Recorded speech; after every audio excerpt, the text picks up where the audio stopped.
Why are there protests in POK? POK అంటే Pakistan occupied Kashmir. Why are there protests అంటే అక్కడ నిరసనలు ఎందుకు జరుగుతున్నాయి? Why was the joint Awami action committee formed in 2023 and what are their demands? Why was the joint action committee formed in 2023? 2023లో in 2023 the joint Awami action committee సంయుక్త కార్యాచరణ కమిటీని ఎందుకు ఏర్పాటు చేశారు? ఇది ప్యాసివ్ వైజ్ లో ఉంది. Why was the joint action committee formed? ఇక్కడ జాయింట్ అవామీ యాక్షన్ కమిటీని ఫామ్ చేశారు. ఎవరు ఫామ్ చేశారో మనకు అనవసరం, అందుకని ఇది ప్యాసివ్ వైజ్ లో ఇవ్వడం జరిగింది. 2023లో సంయుక్త అవామీ కార్యాచరణ కమిటీని ఎందుకు ఏర్పాటు చేశారు? అండ్ మరియు వాట్ ఆర్ దేర్ డిమాండ్స్? వారి డిమాండ్లు ఏమిటి? What are economic concerns in the region? ఆ ప్రాంతంలో ఆర్థికపరమైనటువంటి ఆందోళనలు ఏమిటి? వాట్ ఆర్ ఏమిటి? ది ఎకానమిక్ కన్సర్న్స్ అంటే ఆర్థికపరమైనటువంటి ఆందోళనలు. కన్సర్న్స్ అంటే ఆందోళనలు. ఇన్ ద రీజియన్ ఆ ప్రాంతంలో ఆర్థికపరమైనటువంటి ఆందోళనలు ఏమిటి? ఇది ఒక ఎడిటోరియల్ ఆర్టికల్ లాంటిది. ఒక అంశం గురించి చాలా డీటెయిల్గా ఇవ్వడం జరుగుతుంది. Why is the demand for the abolishment of reservation for 12 refugee seats in the POK assembly at the heart of the protests? Pak ఆక్రమిత కాశ్మీర్ అసెంబ్లీలో 12 శరణార్థుల సీట్లకు ఉన్న రిజర్వేషన్ను రద్దు చేయాలనే డిమాండ్ నిరసనలకు కేంద్ర బిందువుగా ఎందుకు ఉంది? వై ఈస్ ఎందుకు ఉంది? The demand for abolition of reservation for 12 refugee seats 12 శరణార్థుల సీట్లకు ఉన్న రిజర్వేషన్ రద్దు చేయాలనే డిమాండ్ నిరసనలకు ఇన్ ద పీఓకే అసెంబ్లీ అంటే పాక్ ఆక్రమిత కాశ్మీర్ అసెంబ్లీలో. At the heart of the protests అంటే నిరసనలకు కేంద్ర బిందువుగా ఎందుకుంది? ఎట్ ద హార్ట్ ఆఫ్ అంటే కేంద్ర బిందువు, ద ప్రొటెస్ట్ నిరసనలు. మొత్తంగా పాక్ ఆక్రమిత కాశ్మీర్ అసెంబ్లీలో 12 శరణార్థుల సీట్లకు ఉన్న రిజర్వేషన్ రద్దు చేయాలనే డిమాండ్ నిరసనలకు కేంద్ర బిందువుగా ఎందుకుంది? అబాలిష్మెంట్ అంటే రద్దు. ఇలాంటివి నోట్ చేసుకుంటూ ఉండాలి వర్డ్స్. 12 రెఫ్యూజీ శరణార్థులు. రెఫ్యూజీ అంటే శరణార్థులు అంటే సర్వం కోల్పోయిన వాళ్ళు. How has India reacted? దీనిపై భారతదేశం ఎలా స్పందించింది? ఇది ప్రజెంట్ పర్ఫెక్ట్ టెన్స్లో ఉంది, క్వశ్చన్లో ఉంది. As India reacted. రియాక్టెడ్ అనేది V3, హ్యాజ్ అనేది హెల్పింగ్ వర్బ్. మొత్తంగా 2023లో సంయుక్త అవామీ కార్యాచరణ కమిటీని ఎందుకు ఏర్పాటు చేశారు మరియు వారి డిమాండ్లు ఏమిటి? ఆ ప్రాంతంలో ఆర్థికపరమైనటువంటి ఆందోళనలు ఏంటి? పాక్ ఆక్రమిత కాశ్మీర్ అసెంబ్లీలో 12 శరణార్థుల సీట్లకు ఉన్న రిజర్వేషన్ రద్దు చేయాలనే డిమాండ్ నిరసనలకు కేంద్ర బిందువుగా ఎందుకు ఉంది? దీనిపై భారతదేశం ఎలా స్పందించింది? ద స్టోరీ సోఫార్ అంటే ఇప్పటి వరకు జరిగిన కథ. Pakistan occupied Kashmir POK is again in the throes of civilian unrest as protest for economic justice and equitable political representation rage across the region. Pakistan ఆక్రమిత కాశ్మీర్ ప్రాంతం is again in the throes of civilian unrest మళ్ళీ లేదా మరోసారి పౌర అశాంతితో అట్టుడికిపోతుంది. Again మళ్ళీ. In the throes of అంటే అట్టుడికిపోతుంది. సివిలియన్ అన్రెస్ట్ అంటే పౌర అశాంతితో. ఇలాంటి పదాలు నోట్ చేసుకోవాలి. థ్రోస్ అంటే అట్టుడికిపోవడం. As protest for economic justice and equitable political representation rage across the region. ఆర్థిక న్యాయం మరియు సమాన రాజకీయ ప్రాతినిధ్యం కోసం పాకిస్తాన్ ఆక్రమిత కాశ్మీర్ ప్రాంతమంతటా.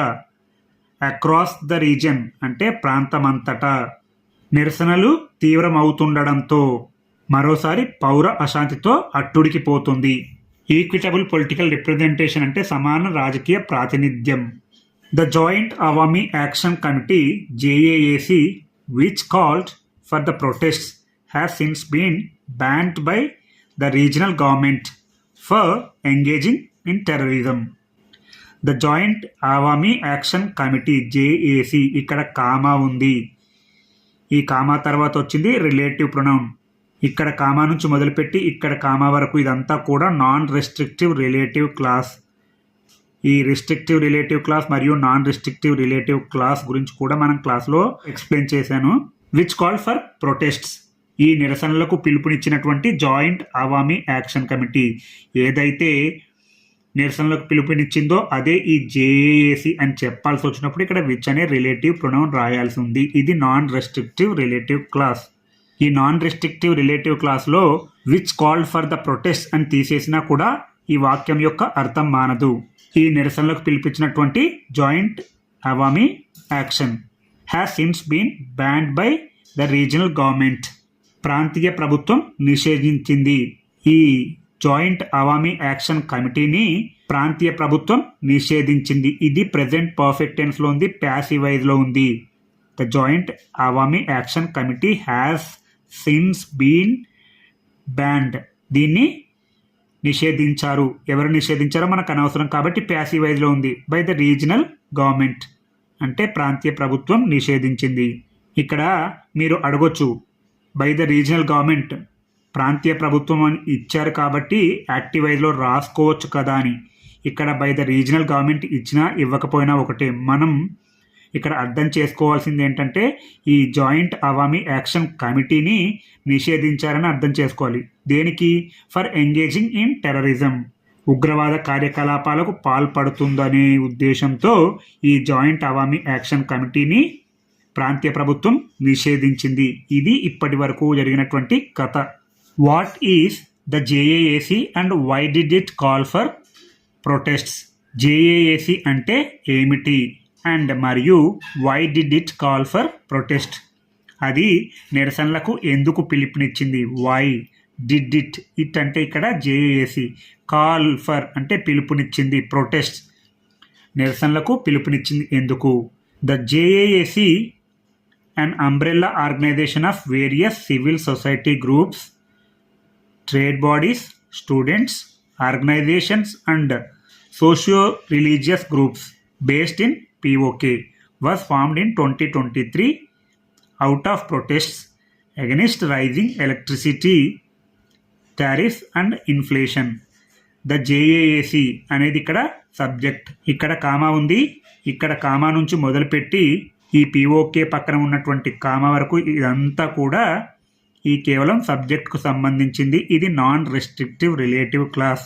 రెస్ట్రిక్టివ్ రిలేటివ్ క్లాస్ మరియు నాన్ రెస్ట్రిక్టివ్ రిలేటివ్ క్లాస్కి ఉన్నటువంటి తేడా ఏంటంటే నాన్ రెస్ట్రిక్టివ్ రిలేటివ్ క్లాస్లో ఈ కామాల మధ్య ఉన్నటువంటి సమాచారం కేవలం ఎక్స్ట్రా ఇన్ఫర్మేషన్, అదనపు సమాచారం, అది కేవలం సబ్జెక్ట్ గురించి చెబుతుంది.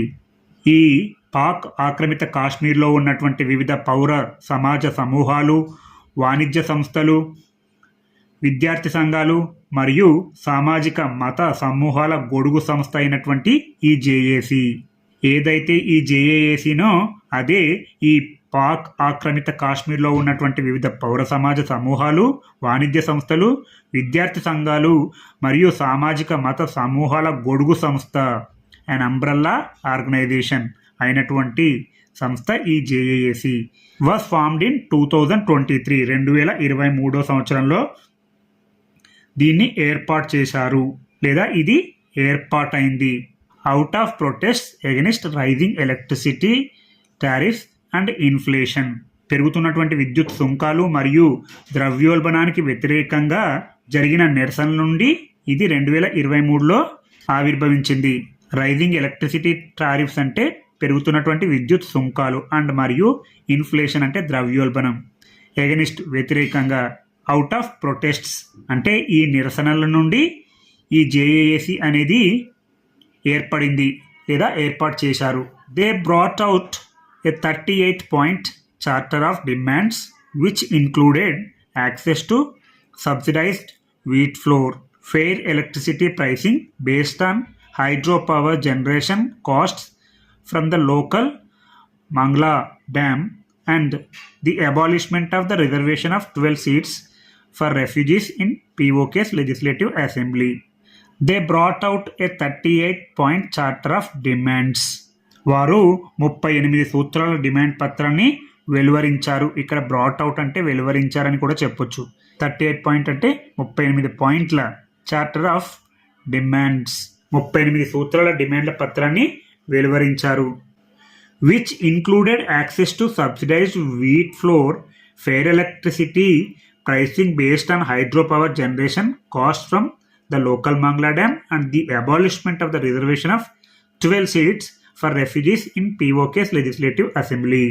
విచ్ ఇంక్లూడెడ్ అంటే అందులో ఉన్నటువంటివి ఏమున్నాయి? Access to subsidised wheat flour అంటే రాయితీపై గోధుమ పిండి లభ్యత. యాక్సెస్ అంటే లభ్యత. టు సబ్సిడైజ్డ్ వీట్ ఫ్లోర్ రాయితీపై. సబ్సిడైజ్డ్ అంటే రాయితీపై. వీట్ ఫ్లోర్ గోధుమ పిండి. రాయితీపై గోధుమ పిండి లభ్యత. Fair electricity pricing based on hydro power generation costs from the local Mangla dam. స్థానిక మంగ్లా ఆనకట్ట నుండి జల విద్యుత్ ఉత్పత్తి ఖర్చుల ఆధారంగా. బేస్డ్ ఆన్ అంటే ఆధారంగా. ఫెయిర్ ఎలక్ట్రిసిటీ ప్రైసింగ్ అంటే సరసమైనటువంటి విద్యుత్ ధరల నిర్ణయం. హైడ్రో పవర్ జనరేషన్ అంటే జల విద్యుత్ ఉత్పత్తి. కాస్ట్స్ ఖర్చులు from the local Mangla dam. స్థానిక మంగ్లా ఆనకట్ట నుండి జల విద్యుత్ ఉత్పత్తి ఖర్చుల ఆధారంగా సరసమైన విద్యుత్ ధరల నిర్ణయం. అండ్ మరియు the abolishment of reservation of 12 seats for refugees in POK's legislative assembly.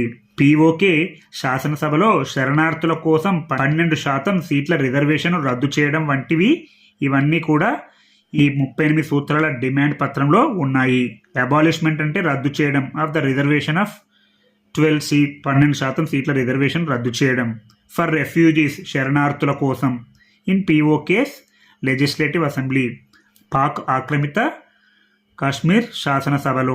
While the JAC was given assurances regarding electricity tariffs, their non fulfilment led to wider protests. While అదే సమయంలో the JAC was given assurances. The JAC was given assurances regarding electricity tariffs. JACకు విద్యుత్ సుంకాల విషయంలో హామీలు ఇచ్చినప్పటికీ JAC was given అంటే JACకి ఇచ్చారు. ఏమిచ్చారు? అష్యూరెన్సెస్ హామీలు. రిగార్డింగ్ ఎలక్ట్రిసిటీ టారిఫ్స్ విద్యుత్ సుంకాల విషయానికి సంబంధించి. Their non fulfilment led to wider protests వాటిని నెరవేర్చకపోవడం విస్తృత నిరసనలకు దారితీసింది. నాన్ ఫుల్ఫిల్మెంట్ అంటే నెరవేర్చకపోవడం. లెడ్ టు దారితీసింది. వైడర్ ప్రొటెస్ట్ విస్తృత నిరసనలకు దారితీసింది. In May 2024 the JAC called for a march to Muzaffarabad over their demands, which led to the police arresting around 70 members of the organization. In May 2024, May 2024లో the JAC called for a march to Muzaffarabad over their demands. JAC తమ డిమాండ్ల కోసం ముజఫరాబాద్కు పాదయాత్రకు పిలుపునిచ్చింది. ఏ March అంటే పాదయాత్ర. Called for అంటే పిలుపునిచ్చింది. ఇంతకుముందే చెప్పుకున్నాం. To Muzaffarabad over their demands వారి తమ డిమాండ్ల కోసం ముజఫరాబాద్కు పాదయాత్రకు పిలుపునిచ్చింది JAC. Which led to the police arresting around 70 members of the organisation. దీనితో పోలీసులు ఆ సంస్థకు చెందిన సుమారు 70 మంది సభ్యులను అరెస్ట్ చేశారు. విచ్ లెడ్ టు అంటే అది దారి తీసింది. ఏది? ఈ పాదయాత్ర దారి తీసింది దేనికి? The police arresting 70 members. పోలీసులు 70 మందిని అరెస్ట్ చేశారు. ఆఫ్ ద ఆర్గనైజేషన్ ఆ సంస్థకు చెందిన సుమారు 70 మందిని అరెస్ట్ చేశారు. Outrage against the arrests resulted in clashes between civilians and the police, leaving at least 4 dead and hundreds injured. Outrage తీవ్రమైనటువంటి ఆగ్రహం. ఎగనిస్ట్ వ్యతిరేకంగా. ది అరెస్ట్స్ ఈ అరెస్ట్లకు వ్యతిరేకంగా తీవ్రమైనటువంటి ఆగ్రహంతో. రిజల్టెడ్ ఫలితంగా. In clashes between civilians and the police దీనితో పౌరులకు మరియు పోలీసులకు మధ్య ఘర్షణలకు దారి తీసింది. Leaving at least 4 dead and hundreds injured. ఈ ఘటనలో కనీసం 4 మరణించగా వందలాది మంది గాయపడ్డారు. అట్లీస్ట్ కనీసం 4 dead 4 మృతి చెందారు. అండ్ మరియు hundreds injured వందలాది మంది గాయపడ్డారు. In the Wake of this violence Pakistan prime minister Shehbaz Sharif approved the grant of a 86.25 million subsidy program. In the wake of this violence అంటే ఈ హింసాకాండ నేపథ్యంలో. ఇన్ ద వేక్ ఆఫ్ అంటే నేపథ్యంలో. దిస్ వైలెన్స్ ఈ హింసాకాండ నేపథ్యంలో Pakistan prime minister Shahbaz Sharif approved. Pakistan ప్రధానమంత్రి షహబాజ్ షరీఫ్ ఆమోదం తెలిపారు. The grant of $86.25 million subsidy programme. $86.25 మిలియన్ల సబ్సిడీ కార్యక్రమానికి పాకిస్తాన్ ప్రధానమంత్రి షహబాజ్ షరీఫ్ ఆమోదం తెలిపారు. ఇలా మీరు ఒక్కొక్క ఆర్టికల్ తీసుకొని ఇంగ్లీష్ నుంచి తెలుగులోకి ట్రాన్స్లేట్ చేస్తూ ఉండండి. మీకు ఎక్కడ ఏ చిన్న సందేహం వచ్చినా కామెంట్ చేస్తూ ఉండండి, నేను తప్పకుండా రెస్పాండ్ అవుతాను. మీకు ఈ వీడియో కనుక నచ్చినట్లయితే లైక్ చేయండి, షేర్ చేయండి మరియు సబ్స్క్రైబ్ చేయండి.